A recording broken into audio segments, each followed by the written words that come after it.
What's up, everybody? Welcome into Tom Curran's Patriots Talk podcast. It is the aftermath. I'm at the Boston Media Center in Needham, where we finished our post-game live program.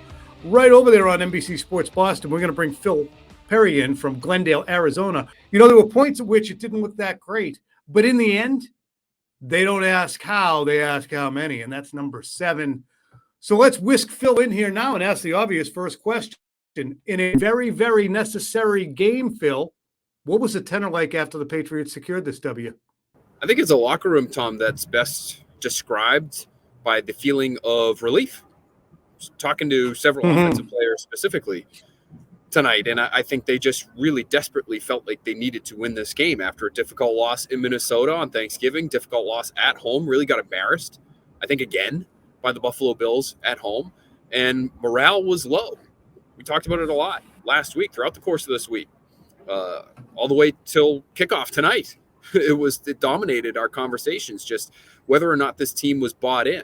And I still have questions as to whether or not they are fully in on everything they're doing, but they needed to win this game to make sure that they still clung to life and that their season was still worth playing.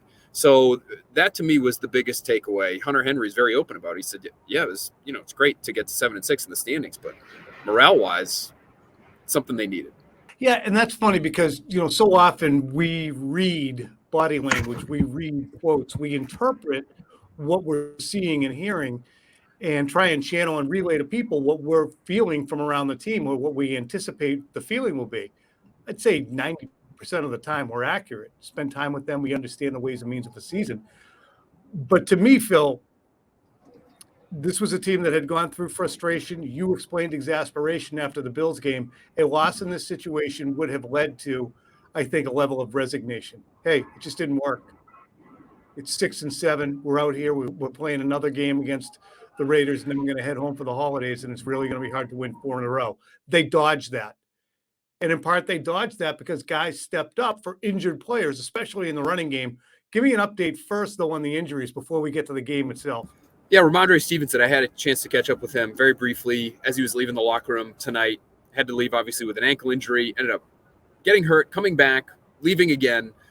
But he was walking under his own power, no crutches, no boot. I would say he did have a slight limp.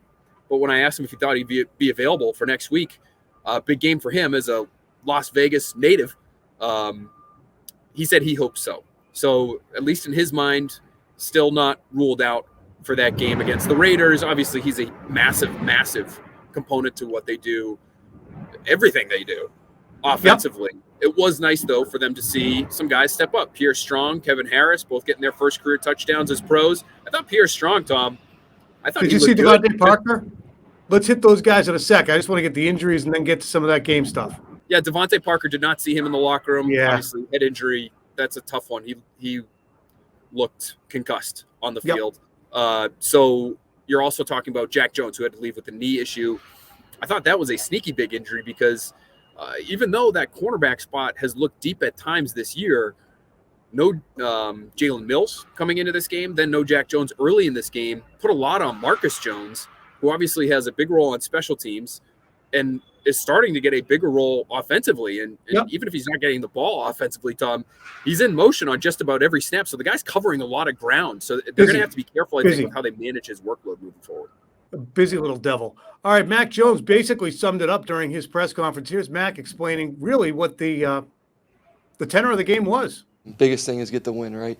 That's all we came here for, and every day you have to fight to win. So that's what we're going to do. All right, Phil, we look at this game, and bottom lining it, they needed it, they got it, but the fashion in which they got it, there was a lot of half empty and half full to this glass. Let's start on the offensive side. I'm going half full. What did you think about the red zone performance tonight? Really vital against a team that is just shit defensively in the red zone. Yeah, that's the thing. It had to be better tonight. I mean, this is the worst red zone defense in football. So if they continue to struggle in the red zone the way they have, last place coming into tonight in the NFL, tied for 31st in the league in red zone touchdown percentage. If it wasn't better tonight, then, but I don't know, I'm not going to say might as well not show up the rest of the year, but I mean, it would have been pretty dire. I just look at the overall offensive performance, Tom, and I don't want to be, Debbie Downer here, but they did score just 20 points offensively. No, that's for the half empty part. Yeah. Oh, all Yeah, right. So we're going half full right now? We're going this is half full. Yeah, sorry, half full. I got distracted. We got a lot happening here. I'm set up on a trash can right now. Literally set up on a trash can right now as the ESPN crew breaks down all the Monday Night Football gizmos and gadgets that they had going for the game tonight. They're doing a great job. They're working hard, but I got distracted. And quite frankly, I stopped. The more you can do, Phil. You know what? Don't tell me about the labor pains to show me the baby. Overcame injuries. That was good. Kendrick Bourne. Did you feel good about Kendrick Bourne's performance? I did. I thought he had a really nice catch along the sideline. I thought the chemistry that we saw between Mac Jones and Kendrick Bourne early this season, even when Bourne wasn't playing, but he would get the ball immediately as soon as he got onto the field from Mac Jones, that went away for a while. And I thought it was because Bourne really, when he was given opportunities, he was not doing anything with them through the middle of the season. Now they needed him, have a few injuries at that position. You need all three of those guys that they ended up using pretty much the whole game. And he came through. Had an interesting conversation with Kendrick Bourne in the locker room after the game. He did admit to me, oh, yeah, we had some hard conversations on the offensive side, especially after what he told us in the media after the game against the Bills last week. But it does feel as though, at least what he's telling me now, is that the players are in a good place with the coaching staff. Now, again, he was spoken to, so this may just be something that he wants people to hear at this point in time. But he said, listen, football is hard, and it's emotional. And so he wants to be more careful with what he says. But he also acknowledged, like, sometimes that sort of stuff, what happened last week after the game, needs to happen for there to be growth, is how he explained it. Coaches need to yell at players, he told me. Players need to tell coaches how they feel in the pursuit of growth. And so I think he was clearly trying to change his tone 1 week after making headlines. He even went out of his way at one point to say scheme was good. Scheme was really good. Yep. I said, somebody had to have spoken to you, right? And of course that was the case. It's funny. We had a very spirited post-game conversation with Matt Castle and Ted Johnson, being former players and knowing better than me, speaking about the damage that Mac Jones could do with his gesticulations and frustration, which were again on display. We're going to get to Mac, but first, listen to Matt Castle and Ted Johnson's perspective, and then a little bit of mine on the notion of Mac Jones giving some lip after the screen fest in the first half and a couple of delay of game penalties and near ones, and really almost butchering the end of first half scenario. Here's Mac on here's us arguing about it.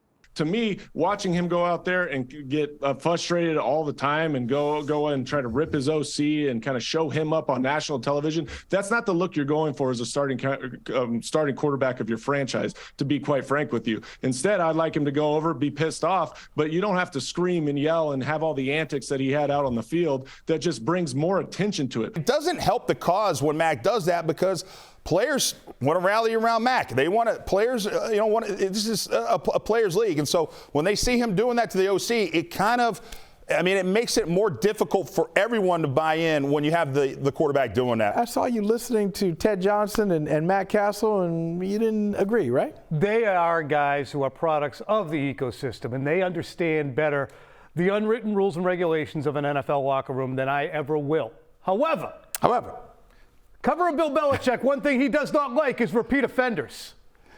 One thing that he subscribes to is next man up. Matt Patricia is the next man up as the offensive coordinator. He has to prepare the team, the offensive line, the plays, all of it, in a manner similar to what his predecessor did, Josh McDaniels. So when you are the quarterback, the actor on the field, and your director can't get you the lines, can't get you the information, can't get you the opportunity to execute in a certain way, and you're left out there with, as Michael Felger sometimes says, your schmenzer in your hand. Whoa, hey. Yeah. I don't think it's a bad thing to call out that repeat offender who has cost you previously at the ends of halves, delay of games, personnel situations, the sacks that his offensive line is responsible for, to go ahead and say, is going on. So to me, that is all fine because Mac Jones would get it from Matt Patricia, and he would get it from Bill Belichick. They need to be able to withstand the same slings and arrows because they're not Charlie Weiss, and they're not Bill O'Brien, and they're not Josh McDaniels, and they're not Dante Scarnecchia. They should be able to take it, but when they screw up too. Phil, you didn't get a chance to hear all of that, but you did hear Mac Jones have this to say about his agitation during the game. The biggest thing for me is not letting it affect my play and bringing the best out of my guys. So today I thought we all did a good job with trying to play the next play, play the next series, and Matty P did a great job. He's trying to call the game so that we can win. And sometimes it might be this thing that people don't know about, like the quick passes for whatever reason, and that's our game plan. So we knew that's what we had to do to win, and he called a great game and stayed calm. Matty P is a very calm person, very stoic, and we're just going to continue to grow together and do what we can to win games. Phil, I said it earlier, I'll say it to you. I don't think it's a bad thing that Mac Jones gets pissed off and demands better service from the people who are sending him onto the front lines to do the business. If the director sends the actor out there and doesn't give him any stage direction or isn't helping him, then the actor has a right to get pissed off. Somebody has to be the driver of well-executed football here. I think that's how the players view some of this. Perfect. I think that's how the players see it. And I wrote about this early this week where, it was my understanding going into this game that the players were going to try to hold the coaching staff accountable to get the details that they need to be able to execute plays consistently and have success in a game like this one tonight, because they knew that they'd been lacking in the details. And I think there was a sense of, okay, well, we can't let anything slide anymore. If there's something that we don't understand or if there's a detail we don't have, we need to ask that question. And it's not players pounding on the table necessarily or starting arguments or anything of that nature, but it is asking questions and understanding the why. And, these are things that Mac Jones has told us throughout the course of the year. He wants to know what the purpose of every play is. He told us after the Bills game that he wants to be coached harder. Mm-hmm. He's not alone in feeling that way. And so I think they did push the coaching staff during the week. And and it's pretty clear they were pushing him during the game, Mac Jones especially. It's still just sloppy, Tom. The operation, the delay of the games you mentioned, the timeout, the third play of the game in the second half. Third down of the game. That's the thing is, the player, somebody's got to go over and speak to 6'8", 370-pound Trent Brown and say, it's the first third down of the game, buddy. You can't do that. I don't care if you need a little step stool to get up and get in his face and say it. You got to do it. Because if somebody's going to be held accountable, that should be, pull them off the friggin' field. We can't do that. Well, somebody's got to be accountable. Because people keep talking about, Bill Belichick teams don't ... Bill Belichick's teams do this at this juncture. Because I don't know if guys get yelled at, but this whole notion of holding accountable, nothing happens because it keeps happening. That to me is the upshot of it. If something was happening behind the scenes more than please stop doing that, these guys would stop doing that. Which brings us to the half-empty portion of the program, Phil. What in God's friggin' name were they doing at halftime? 2 weeks ago, it was Hunter Henry and Mac Jones, two of your better and higher paid players, at least in Hunter Henry's case, butchering situational stuff at the end of the Vikings game. Halftime of the Vikings game. Then last week was frittering away timeouts and wasting precious 30 seconds or so against the Bills before halftime, not making up yards and having to attempt a field goal in the elements that failed. And then this week, it was an absolutely nonsensical effort to improve a 45-yard field goal with 10 seconds left, not by throwing it out, not by throwing a bomb that might take 7 seconds and it's either complete or incomplete, but by trying like a draw handoff that if he got loose and started scurrying around, which a rookie might do, he could have wasted all 10 friggin' seconds. What in God's name is the stupidity of that? Sorry. Well, the scurrying, it didn't even get to that point for them to have to worry about that because he fumbled the thing as soon as he touched it. Scurrying would have been an improvement over what happened. Let's play it safe. Let's put it in the belly of our rookie running back who hasn't played all year. when we've got points available to us here. I'm sitting there looking at it and saying, I know they don't have Devontae Parker, but at least take a shot into the end zone and put it in a spot where it's either yours or it's nobody else's. Now, maybe the coaching staff says, guys, we've tried that. We've tried that quite a bit this year, as a matter of fact, and we were leading the league in turnovers early in the season because of those types of plays. So, nope, no thank you. Don't trust it. Anytime we drop back, we're threatening Mac Jones's health, and we're threatening our own lives as a football team in this particular game. And so we're just going to essentially take a knee and then try to kick a field goal. But it's just, that's where they are right now. And again, that's why I would go. But why a shotgun draw? They're hammering stakes, huh? All right, folks, that's Phil. Those were not metal gunshots. That was just sound like somebody's hammering a stake, folks. You should see, folks. Can you see? You can see Phil right now. He's eye bleeping those people. There's like 15 of these things. Can you turn your camera? I want to see it. Can you see down there? Can you see those guys? Yeah. Hey, cut the shit. Are they done? No, doesn't look that way. No, you're out. I'm out? Yep. Can I just say 5.2 intended air yards per pass for Mac Jones. They're still the progress offensively against one of the worst defenses in football really wasn't there. So I wanted to get to that in the half empties. That's half empty too. Is that Bill? This guy, I think, is just having fun with it now, which I don't blame him. Listen, he's working hard. It's 11:30. I don't want to hear those assholes talking about my offense. Go ahead. No. It's all right. Well, we got a break here. More of the same. It's more of the same. Yeah, more of the same. It's frustrating. Would the Patriots have had this result had Kyler Murray been able to play the entire game? I'm not sure. I don't hate Colt McCoy. I know you don't hate Colt McCoy either. No, I don't. And Kyler Murray really has not been very good this year. So I hesitate to say they would have lost had Kyler Murray been there. But if they don't, Tom, that scoop and score touchdown changes the game. I know they end up winning by multiple scores here, and so it doesn't look like they needed it to win. But you can play differently when you scoop and score that one play. And if you don't get that, I don't know how the rest of the game plays out. Back and to the left. Also, I'm not sure the ball handling by DeAndre Hopkins was what you were looking for on that. They are a really stupid team, huh? I think that's just who the Cardinals are at this point. And I think it starts at ownership and works its way down to the rest of them. It's amazing because you look at the things that we've been wringing our hands about and waving our arms about. And then you look at the Cardinals and what they're doing. And it's mind-boggling. I think we're going to put a cork in this thing. We'll be back at you again later in the week to get Phil from Tucson, Arizona, talking to us about the preview for the Vegas Raiders-Patriots game on Sunday.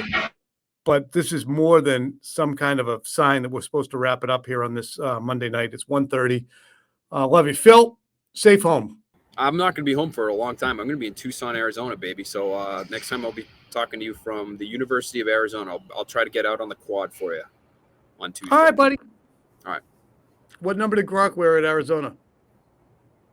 44. 48. 48? I believe it was 48. It's 22 degrees, it says on my laptop. Holy crap. All right, buddy. See ya. Yeah. I hope this one wasn't tough to listen to, this Aftermath podcast. Again, it's very much a half empty, half full game. Bottom line, the Patriots get to 7-6. They next the Raiders, who have been floundering themselves, had that backbreaking loss against the Rams last week in Baker Mayfield. But they're taking on a team that has a player in Devontae Adams that Devin McCourty described as putting together the most dominant performance he's ever seen by any player, any position in the NFL when the Patriots and the Raiders got together in the summer. I say, come on. Gronk, Revis, Brady. No. What Devontae Adams did was, Devin McCourty said, the most standout performance he's ever seen. So the Patriots will be in again with a more talented team. I'm not saying that tonight's team was vastly more talented, but they got more names And the Patriots are also going to deal with some injuries. But thank God for small favors, because they're going to escape at least this first portion as a plus 500 team. And if they go to Las Vegas and get another win, they're 8-6. And the stink and the swirl and the laments about where things are headed will, for a time, be vanquished. And then it'll set them up for a situation down the stretch where they either finish plus 500 with 9 or 10 wins, if they can win 2 of their final 3, having secured a game against the Raiders, or they don't.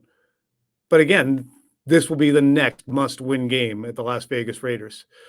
So for me, for John Henry, for the guy who's driving steaks out there in Arizona, and for Phil Perry, I say so long.